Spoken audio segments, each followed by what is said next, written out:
Well, sir, we've just had our annual camp meeting at Pumpkin Center.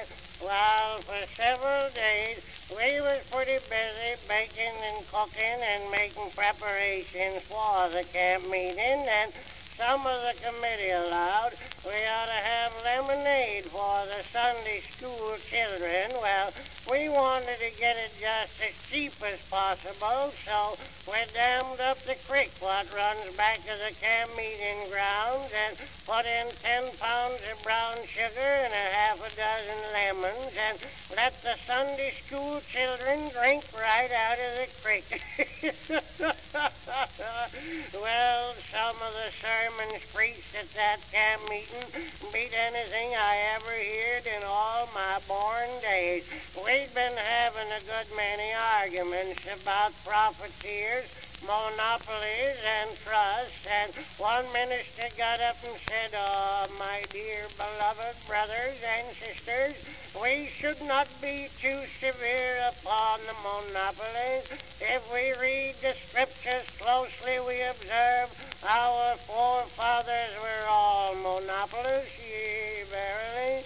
Adam and Eve had the monopoly upon the Garden of Eden, and would have had it until this day, no doubt, had not Mother Eve got squeezed in the apple market, yea, verily." We do not observe in the scriptures that Pharaoh's daughter was in the milk business, and yet we perceive she took a great profit out of the water, yea, verily. Well, Samantha Hoskins had to sing our favorite hymn. It went something like this: "Well, you need not come in the morning, and neither in the heat of the day, but come along in the evening, Lord, and wash my sins away."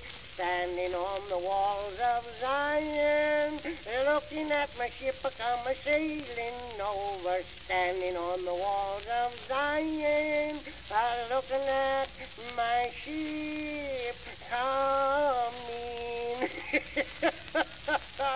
Well, Samantha wasn't much on the sing, but she done the best she knowed how. Just then 2 dogs got to fighting, and old Jim Lawson tried to get 'em apart, and he stumped her out, run his old peg leg in a post hole, and fell down, and dogs got on top of him, and you couldn't tell which was Jim nor which was dog, and I think that busted up the camp meeting. Darned old fool.